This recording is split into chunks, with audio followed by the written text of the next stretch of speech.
அக்கா செல்வி சவுந்தரராஜன் அவர்களே, அண்ணன் அம்பேத்கர் அவர்களே, அண்ணன் எம் ஆறுமுகம் அவர்களே, அணிகளுடைய மாவட்ட அமைப்பாளர்கள் திரு சரவணன் அவர்களே, திரு கணேஷ் பாண்டியன் அவர்களே, கதிரவன் அவர்களே, அந்தோனி அவர்களே, சகோதரி பானு சலீம் அவர்களே, விஜய் வெங்கடேஷ், வடிவேல், சத்தியமூர்த்தி, சண்முக சுந்தரம், வெங்கட்ராமன் உள்ளிட்ட அணிகளுடைய மாவட்ட அமைப்பாளர்களே, முத்தமிழ் பேரவையினுடைய அறக்கட்டளை தலைவர் அண்ணன் திரு ராமானுஜம் அவர்களே, இளைஞரணியினுடைய மாவட்ட துணை அமைப்பாளர்கள் சகோதரர் உமாசங்கர் அவர்களே, சகோதரர் அஸ்வின் குமார் அவர்களே, சகோதரர் விக்னேஸ்வரன் அவர்களே, அண்ணன் துரை பார்த்திபன், அண்ணன் பொன்னுசாமி உள்ளிட்ட அனைத்து வட்டக்கழக செயலாளர்களே, சகோதரி கீதா முரளி, சகோதரி ரேவதி, சகோதரி விமலா கிருஷ்ணமூர்த்தி, அண்ணன் பாஸ்கர், சகோதரி கோமதி மணிவண்ணன், சகோதரி கீர்த்திகா பாஸ்கர் உள்ளிட்ட அனைத்து மாமன்ற உறுப்பினர்களே, அனைத்து பகுதி மற்றும் வட்டக்கழக நிர்வாகிகளே, பகுதி இளைஞரணி அமைப்பாளர்கள் சகோதரர் ஜெகதீஷ், சகோதரர் திவான், சகோதரர் மணிரத்னம் உள்ளிட்ட இளைஞரணி உள்ளிட்ட அனைத்து அணிகளுடைய நிர்வாகிகளே, கழக மூத்த முன்னோடிகளே, முத்தமிழ் டாக்டர் கலைஞர் அவர்களுடைய உயிரினும் மேலான அன்பு உடன்பிறப்புகளே, அத்தனை பேருக்கும் என்னுடைய மாலை வணக்கத்தை தெரிவிச்சுக்கிறேன். இன்றைக்கு சென்னை தென்மேற்கு மாவட்ட கழகம் சார்பாக ஏற்பாடு செய்யப்பட்டுள்ள நிகழ்ச்சியில் கலந்து கொண்டு உங்களை எல்லாம் சந்திக்கிறதுல மிகுந்த மகிழ்ச்சி அடைகின்றேன். இந்த நிகழ்ச்சி இவ்வளவு சிறப்பாக எழுச்சியோடு ஏற்பாடு செஞ்சிருக்கக்கூடிய நம்முடைய மாவட்ட கழக செயலாளர் அண்ணன் வேலு அவர்களுக்கு முதல்ல என்னுடைய பாராட்டுகளையும் வாழ்த்துக்களையும் அத்தனை பேரின் சார்பாக தெரிவிச்சுக்கிறேன். 4ஆம் தேதி தேர்தல் ரிசல்ட் வந்துச்சு. கிட்டத்தட்ட 2 மாதங்கள் தாண்டிட்டோம். இந்த 2 மாதங்களாக கிட்டத்தட்ட தினமும் காலையும் மாலையும் அண்ணா அறிவாலயத்திலையும் சரி, என்னுடைய அலுவலகத்திலையும் சரி, கழக நிர்வாகிகளை பல்வேறு மாவட்டங்கள்லேருந்து தினமும் வராங்க. இளைஞர்கள், கழக நிர்வாகிகள், இப்படி அத்தனை பேரையும் அத்தனை அணிகளை சேர்ந்தவர்களும் தினமும் மாலையில் 2 மணி நேரம், காலையில் ஒரு 1 மணி நேரம் சந்திச்சுட்டு இருக்கேன். அப்படி நேற்று சந்திச்சு இருக்கும்போது தான் நம்முடைய மாவட்ட கழக செயலாளர் இங்கே சொன்னது போல நேற்று போய் கேட்டேன். எதிர்பார்க்கவே இல்லை அவர் வருவார்னு, உடனே ஒத்துக்கிட்டாரு அப்படின்னு சொன்னாரு. நான் வந்ததுல அவருக்கு மகிழ்ச்சியா இல்ல அதிர்ச்சியான்னு எனக்கு தெரியல. நானும் தினமும் ஒரே இடத்துல நின்று எல்லாரையும் பார்த்துட்டு இருக்கமே. இன்னைக்கு முத்தமிழ் பேரவையில போய் எல்லாரையும் சந்திப்போம். தினமும் பல்வேறு மாவட்டங்களை சேர்ந்தவர்களை சந்திச்சுட்டு இருக்கோம்.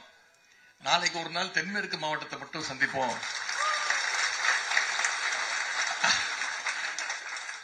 அப்படின்னு நான் நேற்று நினைக்கல, இப்போ நினைக்கிறேன்.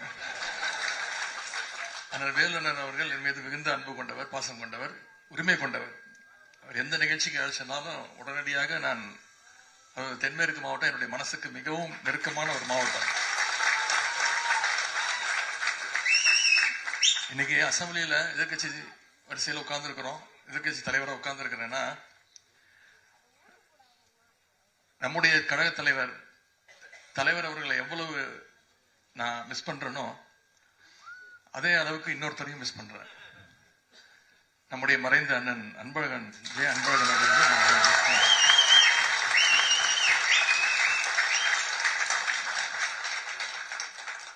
என்னை அரசியலுக்கு இழுத்துட்டு வந்தவர் அண்ணன் அன்பழகன் அவர்கள் தான். அந்த நன்றியை நான் என்னைக்குமே மறக்க மாட்டேன். அவங்க குடும்பத்தில் இருக்கக்கூடியவங்க நிச்சயம் மறக்க மாட்டாங்க. இன்னைக்கு பல்வேறு இடங்களுக்கு போயிருக்கலாம், ரொம்ப நாள் தாங்காது.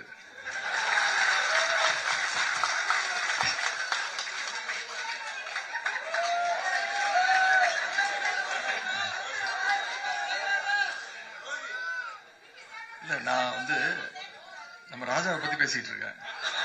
கொடைக்கானல் போயிருக்கிறாரா, வந்தோன்னு கேட்டேன் ராஜா எங்க அப்படின்னு கேட்டேன். இளைஞரணி அமைப்பாளர் திரு அன்பு சகோதரர் ராஜா எங்க அப்படின்னு கேட்டேன். கொடைக்கானலுக்கு போயிட்டாரு அப்படின்னு நம்முடைய மாவட்ட கழக செயலாளர் சொன்னாரு. தமிழிசை காதுல வேற என்னமோ விழுந்துருச்சு, பயந்துட்டாங்க. என்ன தம்பி கொடைக்கானல் எங்க போயிருக்காரு? கொடைக்கானல் தான் போயிருக்காரு, கவலைப்படாதீங்க, பதட்டப்படாதீங்க அப்படின்னு. அதே மாதிரி இந்த 2 மாதங்கள்ல தினமும் கழகத்தினரை சந்திச்சுட்டு இருக்கிறோம். தலைவர் அவர்கள் காலைல அறிவாலயத்தில் சந்திச்சுட்டு இருக்கிறாங்க. நான் வெற்றி பெற்ற சேப்பாக்க திருவல்லிக்கேணி தொகுதியில் அடுத்த 4 நாட்கள்ல போய் நன்றி சொன்னேன். அங்க இருக்கக்கூடிய நிர்வாகிகள் எல்லாம் சந்திச்சு ஒரு நன்றி கூட்டம் நடந்துச்சு. அதன் பிறகு இளைஞரணி அமைப்பாளர்கள் கூட்டத்தை மாநில இளைஞர் அனைத்து மாவட்டங்களிலிருந்து அனைத்து அமைப்பாளரையும் வர சொல்லி தலைவர் தலைமையில ஒரு கூட்டத்தை நடத்தினோம். அதன் பிறகு நான் கலந்து கொள்கின்ற ஒரு அரங்கத்தில் நடைபெறக்கூடிய கழக நிர்வாகிகளை சந்திக்கக்கூடிய ஒரு கூட்டம்னா அது முதல் கூட்டமாக தேர்தல் முடிவுக்கு பிறகு நான் பங்கேற்கின்ற முதல் கழக கூட்டம் இந்த தென்மேற்கு மாவட்டத்தில் இன்னைக்கு நடக்கக்கூடிய அந்த கூட்டம். முதல்ல அதற்கும் இந்த நேரத்தில் அண்ணன் வேலு அவர்களுக்கு இந்த நேரத்தினுடைய நன்றியை நான் தெரிவிச்சுக்கிறேன். கலைஞருடைய 103வது பிறந்த நாளை முன்னிட்டு இந்த ஜூன் மாதம் முழுவதும் கிட்டத்தட்ட 250 நிகழ்ச்சிகள், சரி சொன்ன 256 நலத்திட்ட நிகழ்ச்சிகளை நீங்க நடத்திருக்கிறீங்க. ஆட்சியில் இருக்கும் போது நடத்துறது பெரிய விஷயம் கிடையாது, அது ஒரு பெரிய சாதனை கிடையாது. ஆனா ஆட்சி இல்லாத போதும் நாங்க இன்னைக்கும் மக்களோட தான் நிக்கிறோம், மக்கள் பக்கம் நிக்கிறோம், மக்கள் பணிகளுக்கு தான் எங்களுக்கு முக்கியத்துவம் அப்படின்னு சொல்லி அதை செஞ்சு காட்டுற ஒரு இயக்கம் திராவிட முன்னேற்ற கழகம். அதுல முதன்மையான மாவட்டம் நம்முடைய தென்மேற்கு மாவட்டம் அப்படின்னு சொல்றது மிகப்பெரிய ஒரு பெருமை. ஆட்சியில் இல்லைன்னொடனே மற்ற கட்சிகள்லாம் என்ன பண்ணிருப்பாங்க, வீட்டுக்குள்ள போய் பூட்டிட்டு தூங்க ஆரம்பிச்சிருப்பாங்க. அடுத்த 5 வருஷம் கழிச்சு வெளில வருவோம் அப்படின்தான் மற்ற இயக்கங்கள்லாம் இருந்திருக்கும். ஆனா நாம மற்றவங்க மாதிரி கிடையாது. நாம கலைஞருடைய உடன்பிறப்புகள். நம்ம தலைவர் நம்ம அப்படி வளர்த்துல எந்த நிலையானாலும் மக்களோட என்னைக்கும் நிற்போம் அப்படிங்கிறத தொடர்ந்து ப்ரூவ் பண்ணிட்டு இருக்கக்கூடிய தொண்டர்கள் நம்முடைய உடன்பிறப்புகள். நீங்க வெற்றியோ தோல்வியோ வீதிக்கு வந்து மக்களுக்காக உழைப்பவர்கள் தான் உண்மையான கலைஞருடைய உடன்பிறப்புகள். மீண்டும் மீண்டும் நம்ம ப்ரூவ் பண்ணுவோம். அதுக்கு இந்த அரங்கத்தில் இருக்கக்கூடிய நீங்க ஒவ்வொருத்தரும் ஒரு எக்ஸாம்பிள், ஒரு எடுத்துக்காட்டு அப்படின்னு சொன்னா அது மிகையாகாது. ஏன்னா நாம பார்க்காத வெற்றியும் கிடையாது, நாம சந்திக்காத தோல்வியும் கிடையாது. வெற்றி வந்தா தலைகணத்துல நாம ஆடுறதும் கிடையாது, தோத்துட்டா வீட்டுல போய் உட்கார்ந்து முடங்கி அழுகிறதும் கிடையாது. என்னைக்குமே மக்கள் பணிக்கு முக்கியத்துவம் கொடுப்போம். இதுதான் நம்முடைய கலைஞர் நமக்கு சொல்லிக் கொடுத்தது. அந்த வழியில் தான் நம்முடைய தலைவர் அவர்கள் நம்மளை வழிநடத்திட்டு இருக்கிறார். ஏன்னா தேர்தல் முடிவுக்கு அப்புறம் இன்னைக்கு ஒவ்வொரு நாளும் தொலைக்காட்சியில பார்த்துட்டு இருக்கோம் என்னென்ன கூத்துக்கள்லாம் இன்னைக்கு நடந்துகிட்டு இருக்கு. அண்ணா திராவிட முன்னேற்ற கழகத்துடைய நிலைமை என்னாச்சு அப்படிங்கறத இன்னைக்கு பார்த்துட்டு இருக்கோம். கிட்டத்தட்ட பாதியா உடைச்சிட்டாங்க. ஆனா திராவிட முன்னேற்ற கழகத்தை அவங்களால தொட்டு பார்க்க முடிஞ்சுதா? யாராலும் முடியாது. எந்த கொம்பனாலையும் தொட்டு கூட பார்க்க முடியாது, நினைச்சு கூட பார்க்க முடியாது. ஆனா என்ன இதுல அழகுன்னா, நாம முன்பை விட ஆளுங்கட்சியா இருந்ததை விட இன்னைக்கு எதிர்கட்சியா இருக்கும் போதுதான் இன்னும் ஃபாஸ்டா, இன்னும் சிறப்பா செயல்பட்டு இருக்கிறோம், இன்னும் உறுதியோடு செயல்பட்டு இருக்கோம். அதுதான் திமுகவுடைய அழகு, அதுதான் இந்த இயக்கத்துடைய பெருமையும். அதிமுகவை இவ்வளவு ஈஸியா அசைச்சு பாக்குறோமே, ஆனா ஏன் திமுகவை நம்மளால கொஞ்சம் கூட சீண்டி பார்க்க முடியலன்னு இன்னைக்கு இருக்கக்கூடிய ஆளுங்கட்சி கிட்டத்தட்ட திணறிட்டு இருக்கிறாங்க. அதனால இன்னைக்கு ஏராளமான அவதூறு குற்றச்சாட்டுகளையும் தினந்தோறும் சொல்லிக்கிட்டு இருக்கிறாங்க. இன்னைக்கு இந்த சோஃபா மாடல் ஆட்சி அமைஞ்சு கிட்டத்தட்ட 60 நாளுக்கு மேல ஆச்சு. நாம யோசிச்சு பார்க்கணும், மக்களுக்கு ஏதாவது ஒரு திட்டங்களை இந்த 60 நாள்ல கொடுத்திருக்கிறாங்களா? நான் சட்டமன்றத்துல பேசினேன், மகளிர் உரிமை தொகையை நிப்பாட்டிடாதீங்க, அதை தயவு செய்து கொடுங்க. அதே தமிழ் புதல்வன் திட்டம், புதுமை பெண் திட்டம், மாணவர்களுக்கான கல்வி ஊக்கத்தொகை நாங்கள் கொடுத்துட்டு இருக்கிறோம், அதை நிப்பாட்டிடாதீங்க அப்படின்னு சொன்னது உடனே அந்த திட்டத்தை கொடுத்துட்டு இருக்காங்க. நம்ம திட்டங்களை ஜஸ்ட் கண்டினியூ பண்ணிட்டு இருக்கிறாங்க. இன்னைக்கு வந்து அரசு ஏதாவது புதுசா கொடுத்துருக்காங்களா, ஏதாவது புது திட்டம் கொடுத்துருக்காங்களா? நினைச்சு பாருங்க. 2021 என்ன நிலைமை, கோவிட் பெருந்தொற்று, நிதி நெருக்கடி, இந்த நிலைமை தான் நம்ம ஆட்சிக்கு வந்தோம். அன்னைக்கு நம்முடைய தலைவர் அன்னைக்கு முதலமைச்சர் ஆன உடனே முதல் நாள் 4 கையெழுத்து போட்டார். கொரோனா நிவாரண நிதியா 4000 ரூபாய் உடனடியா நம்முடைய அரசு எனக்கு கொடுத்தாரு, முதலமைச்சர் கொடுத்தாரு. முதல் கையெழுத்து போட்டாரு. மகளிருக்கு விடியல் பயண திட்டம் முதல் கையெழுத்து போட்டாரு. பெட்ரோல் விலைய லிட்டருக்கு 3 ரூபாய் குறைச்சு காட்டினார் நம்முடைய தலைவர். ஆவின் பால் விலைய 3 ரூபாய் குறைச்சாரு நம்முடைய தலைவர். அது மட்டும் இல்ல, கொரோனா சிகிச்சைக்காக தனியார் மருத்துவமனையிலும் அரசு மருத்துவ காப்பீடு செல்லும்னு நம்முடைய தலைவர் அன்னைக்கு அறிவிச்சார். ஆனா இன்னைக்கு வந்த ஆட்சியாளர்கள் என்ன பண்ணிட்டு இருக்காங்க?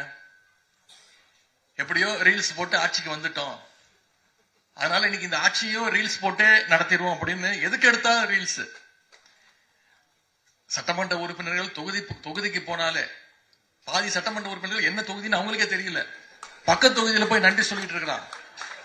வாக்காளர் சொல்றான், நீங்க இந்த தொகுதி கிடையாது, பக்கத்து தொகுதியில போய் நன்றி சொல்லுங்க அப்படின்னு. அமைச்சர்கள் ஆய்வுக்கு போற அங்கேயும் ரீல்ஸ். முதலமைச்சருடைய அலுவலகத்திலேயே ரீல்ஸ் போடுறாங்க. முதலமைச்சரை பார்க்க போறவங்க ரீல்ஸ் எடுத்து போடுறான். கிட்டத்தட்ட ஒரு ரீல்ஸ் ஆட்சியாக இன்னைக்கு இந்த ஆட்சி நடந்துகிட்டு இருக்கு. எங்க பார்த்தாலும் கரண்ட் கட்டு. இன்னைக்கு எப்படி இந்த நேரம் கரண்ட் கட் ஆகும் இருக்குன்னு எனக்கு தெரியல. ஜெனரேட்டர்ல ஓடிட்டு இருக்கேன். எங்க பார்த்தாலும் இன்னைக்கு பவர் கட்டு. திருமண மக்கள்லாம் இன்னைக்கு பாலியல் வன்கொடுமைகள். அதுவும் ஆளுங்கட்சி சட்டமன்ற உறுப்பினர் ஆரம்பிச்சு அவங்களுடைய நிர்வாகிகள் வரைக்கும் ஒவ்வொருத்தரும் இந்த குற்றச்சாட்டுகள்ல இந்த வன்முறைகளை ஈடுபட்டு இருக்காங்க. இந்த அரசுடைய அமைச்சர் ஒருத்தர் சமீபத்தில் பண்ண கூத்த நாம அத்தனை பேரும் பார்த்து அதிர்ச்சி அடைஞ்சோம். தக் லைஃப் அப்படின்னு போட்டு ஒரு ரீல்ஸ் போடுறாரு ஒரு அமைச்சர். ஐபிஎல் மேட்ச் பார்க்க போகும்போது 500 ரூபாய் நோட்டை வச்சு ஒரு மொபைல் போனு, கிரெடிட் கார்டு இதெல்லாம் வச்சு ஒரு மாத்திரைய பொடியாக்கி, என்னன்னு கேட்டா குழந்தைக்கு உடம்பு சரியில்லை, ஃபீவர், பாராசிட்டமால் மாத்திரைய பொடியாக்கி கொடுத்துட்டு இருக்கிறேன் அப்படின்னு ஒரு அமைச்சர் சொல்றாரு. இதற்கு இந்த அரசு ஏதாவது நடவடிக்கை எடுத்துச்சான்னு பாத்தீங்கன்னா எந்த நடவடிக்கையும் கிடையாது. அவர் என்ன பொடியாக்குனார் அப்படிங்கறத ஒட்டுமொத்த தமிழ்நாட்டுக்கும் நம்ம கண்கூட பார்த்தோம். நம்ம அத்தனை பேருக்கு தெரியும். அந்த அமைச்சர் மேலதான் நடவடிக்கை எடுத்தாரா? எந்த நடவடிக்கையும் இந்த அரசு எடுக்கல. இன்னொரு பக்கம் அரசு வழக்கறிஞர் நியமனத்துல இன்னைக்கு லஞ்சம் தலைவரிச்சு ஆடிட்டு இருக்கு. இதை நான் சொல்ல, அவங்க ஆளுங்கட்சியுடைய வழக்கறிஞ நிர்வாகி ஒருத்தர் ஒரு கம்ப்ளைண்ட் கொடுத்திருக்கிறார், கோர்ட்ல வழக்கு போட்டிருக்கிறாரு. அந்த கட்சியுடைய பொதுச் செயலாளர் அரசு வழக்கறிஞர் நியமனத்துக்கு லட்சக்கணக்கில் பணம் வாங்கியிருக்காருன்னு அந்த கட்சியுடைய நிர்வாகியே இன்னைக்கு புகார் கொடுத்திருக்காரு. அவர் மேலேயே இது வரைக்கும் எந்த நடவடிக்கையும் இல்லை.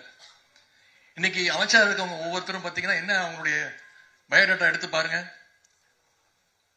அடிதடி புகார் இருக்கிற ஒருத்தர் அமைச்சர். இன்னொரு அமைச்சர் மேல நில அபகரிப்பு புகார், அவர் ஒரு அமைச்சர். இன்னொருத்தர் வேலை வாங்கி தரேன்னு சொல்லி பணம் பறிச்சதுன்னு ஒரு அமைச்சர். இதெல்லாம் கூட பரவாயில்லைங்க.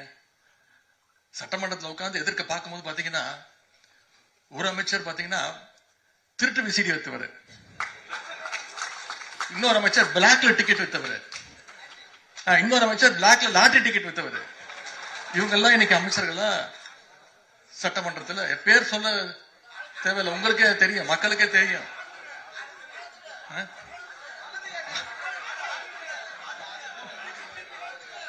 இப்படி லிஸ்ட் போயிட்டே இருக்கு. இதெல்லாம் யாருன்னு பாத்தீங்கன்னா இது அங்க தேர்ந்தெடுக்கப்பட்ட மக்களுக்கும் தெரியல, முதலமைச்சருக்கும் தெரியல, எங்களுக்கும் தெரியல. யார் அமைச்சர் யார் சட்டமன்ற உறுப்பினர் தெரியல. ஆனா இவங்க யார் மேலையும் இங்க இருக்கக்கூடிய அரசு ஒரு வழக்கு கூட போடல.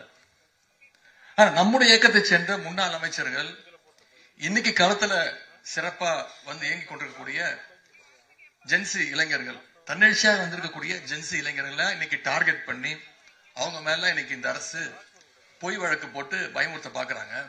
நான் இந்த ஆட்சியாளருக்கு சொல்வது, நீங்க இல்ல உங்க தாத்தாவே வந்தாலும் திமுக காரன இந்த உருட்டல் மரத்தில் வேலைக்கெல்லாம் பயப்படக்கூடிய ஆட்கள் நாங்க கிடையாது. ஏன் நேற்று முன்தினம் என்ன நடந்துச்சு? நம்முடைய முன்னாள் அமைச்சர் அனிதா ராதாகிருஷ்ணன் அவர்களை கைது பண்ணாங்க. கைது பண்ணி அவரை கூட்டிட்டு போய் என்ன சொல்லியிருக்காங்க, உங்களுக்கு வீட்டுக்கு ஒரு சோஃபா அமைச்சிடுறோம், நீங்க எங்க கட்சியில ராஜினாமா பண்ணிட்டு சேர்ந்துருங்க அப்படின்ட்டு. நம்ம அனிதா ரொம்ப தெளிவு சொல்லிட்டாரு, எனக்கு உங்க சோஃபாலாம் தேவையில்லை, எங்க தளபதி என்ன சொல்றாரோ எங்க தலைவர் என்ன சொல்றாரோ அதுபடிதான் நான் கேட்பேன் அப்படின்னு அதையும் அடிச்சு உடைச்சிட்டோம். நம்முடைய வழக்கறிஞர் ஆளுங்கட்சியுடைய அந்த சதி திட்டத்தையும் இன்னைக்கு முறியடிச்சு காட்டிட்டாங்க. ஒரு படத்துல நீங்க பார்த்திருப்பீங்க, ஒரு நகைச்சுவை காட்சி. கவுண்டமணி ஒரு இளநீ கடை வச்சிருப்பாரு. எதிர்க்கவே செந்திலும் ஒரு இளநீ கடை போட நினைப்பாரு. கவுண்டமணி கிட்ட நிறைய இளநீ இருக்கும். அவர் அசிஸ்டன்ட் நம்ம நடிகர் அண்ணன் வடிவேல் அவர் இருப்பார். எதிர்கடையில போட்டிருக்கக்கூடிய திரு செந்தில் அவர்களுக்கும் வடிவேலுக்கும் ஒரு அண்டர்ஸ்டாண்டிங் வந்துடும். என்ன பண்ணுவாரு, ஒவ்வொரு இளநியா கயிறு கட்டி எதிர்த்த கடைக்கு அமுச்சு விட்டுருவாரு. அவர் பெரிய கடைக்காரர் ஆயிடுவார். இன்னைக்கு அந்த வேலையை இந்த தாவேக அரசு செஞ்சிட்டு இருக்கு. இவ்வளவுத்தையும் பண்ணிட்டு எதுக்கு எடுத்தாலும் திமுகவும் அதிமுகவும் கூட்டணி சேர முயற்சி பண்ணாங்க. டெய்லி காலைல எந்திரிச்சோன்னு இதுதான் அவங்களுக்கு டயலாக். அது மட்டும் இல்லை, இன்னைக்கு அவங்க ஆட்சியை கவிழ்க்க நாம முயற்சி பண்ணிட்டு இருக்கிறோம். இவங்க ஆட்சி நடக்கிற லட்சணத்தை பார்த்தா நாமெல்லாம் ஒன்னும் செய்ய தேவையே இல்லை. மக்களே தினமும் நிச்சயம் ஒரு நாள் விரைவில் கவுத்து விட்டுருவாங்க. எவ்வளவு நாள் தாங்கிக்க முடியும்? ஒவ்வொரு நாளும் நாம அவங்க கட்சி எம்எல்ஏவை இழுக்க பாக்குறோம். யார் எம்எல்ஏன்னு தெரியாதுயா. அவர் எப்படி இழுக்க முடியும்? ஆனா உண்மை என்ன நடந்துகிட்டு இருக்கு? இன்னைக்கு அடுத்த கட்சி எம்எல்ஏக்கள் ஒவ்வொருத்தர இளநீ புள்ளிங் மாதிரி இன்னைக்கு இருக்கக்கூடிய அரசு, இன்னைக்கு இருக்கக்கூடிய முதலமைச்சர்கள் இழுத்துட்டு இருக்கிறார். முதலமைச்சர் சட்டசபையில பேசும்போது பேசினார், விடமாட்டேன், தொடமாட்டேன், தொட்டவனை விடமாட்டேன் அப்படின்னு சொன்னாரு. சொன்னதை நீங்க செஞ்சிட்டு இருக்கிறாரு. ஒரு அதிமுக எம்எல்ஏ கூட விடமாட்டேன், அதுவும் குறிப்பா ஊழல் வழக்கு யார் யார் மேல இருக்கோ அவனெல்லாம் நான் விட மாட்டேன், வேற யாரும் தொற்ற விட மாட்டேன், நான் மட்டும்தான் தொடுவேன் அப்படின்னு சட்டசபையில சொன்னதை நாங்க கூட நினைச்சோம்.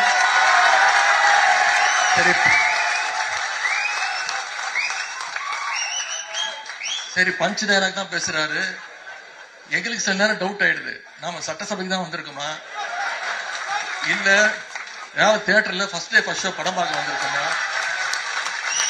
அந்த நிலைமையில தான் இன்னைக்கு சட்டசபை நடந்துட்டு இருக்கு. அன்னைக்கு முதலமைச்சர் சொன்னதை இன்னைக்கு செஞ்சு காட்டிட்டு இருக்கிறாரு. தூய சக்தி தூய சக்தின்னு சொன்னாரு. தூய சக்தின்னு சொன்னாரு, தூர்த சக்தினாரு, மற்றும் சிலர் அப்படின்னாரு. பேர் சொல்றதுக்கே கூச்சப்பட்டாருங்க. அதனால நம்ம தலைவர் சொன்னாங்க, தூர்த சக்திகிட்ட இருந்து இழுத்துக்கிட்டு இருக்கீங்களே அவளுக்கு போயிரு, காஞ்சி போன சக்தியா இருக்கீங்களே அப்படின்னு நம்ம தலைவர் சொன்னார். வாஷிங் மிஷின் நம்ம பாஜகவை சொல்லுவோம் பெரிய வாஷிங் மிஷின். இன்னைக்கு அதுக்கு போட்டியா ஒரு குட்டி வாஷிங் மிஷினா இன்னைக்கு இந்த அரசு, தவேக அரசு நடந்துகிட்டு இருக்கு. கல்லாப்பட்டி கூட்டணி நான் மறந்தாலும் இன்னைக்கு மக்கள் மறக்க மாட்டாங்க. நாம இதை ஒவ்வொரு நாளும் மக்கள்கிட்ட கொண்டு போய் சேர்க்கணும். போன தேர்தலில் தோத்துட்டோம்னு சொல்றோமே, ஒரு ஞாபகம் வச்சுக்கோங்க, தேர்தலில் நாம எதிரி யாருன்னு தெரியாம போயிட்டோம்.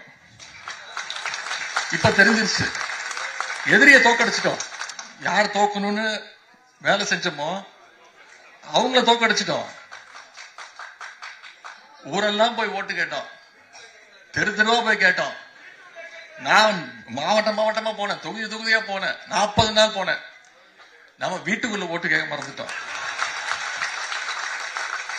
நம்ம போன்ல அதை பதிவு பண்ண மறந்துட்டோம். இப்ப எங்களுக்கு எதிரி யாருன்னு தெரியும்.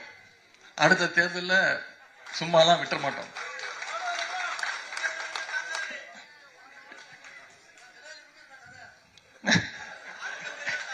அந்த ரெண்டு தூக்கி இன்னைக்கு மேல பழைய போட்டுருவான். உதயநிதி சொன்னாரு, நீ சொல்லிட்டு போயிடும், எனக்கு இதுதான் வேலை பாரு, டெய்லி காலில் எழுந்திரிச்சு. இதுதான் இன்னைக்கு இந்த சோஃபா மாடல் அரசுடைய லட்சணம். ஆனா பாத்தீங்கன்னா இதெல்லாம் அவங்க கூட புதுசா கூட்டணி வச்சிருக்காங்க. பாத்தீங்களா, நம்ம தலைவர் பேரை சொல்லி, நம்ம திராவிட மாடல் அரசுடைய சாதனைகள்லாம் சொல்லி ஓட்டு வாங்கி, நம்முடைய உடன்பிறப்புகளுடைய உழைப்பால இன்னைக்கு சட்டமன்ற உறுப்பினராகி இன்னைக்கு சில பேர் அமைச்சராகவே ஆயிட்டாங்க. அவங்க எல்லாம் யாராவது வாய திறக்கிறாங்கன்னு பாத்தீங்கன்னா விமர்சனம் பண்றது கிடையாது. ஏன்னா சோஃபா புடுங்கிடுவாங்கல்ல. அதனால இன்னைக்கு இந்த கூத்தையெல்லாம் வாயை மூடிட்டுக்கிட்டு இன்னைக்கு வேடிக்கை பார்த்துக்கிட்டு இருக்காங்க. இதையெல்லாம் அடுத்து வருகின்ற நாட்கள்ல நாம மக்கள்கிட்ட ஒவ்வொருத்தரையும் சந்திச்சு எடுத்து சொல்ல வேண்டும். அண்ணா சொன்ன மாதிரி பதவிங்கிறது நம்முடைய தோல்ல இருக்கிற துண்டு மாதிரி. ஆனா கொள்கைங்கிறது தான் நம்ம இடுப்புல கட்டியிருக்கக்கூடிய வேஷ்டி. அதுதான் ரொம்ப முக்கியம்.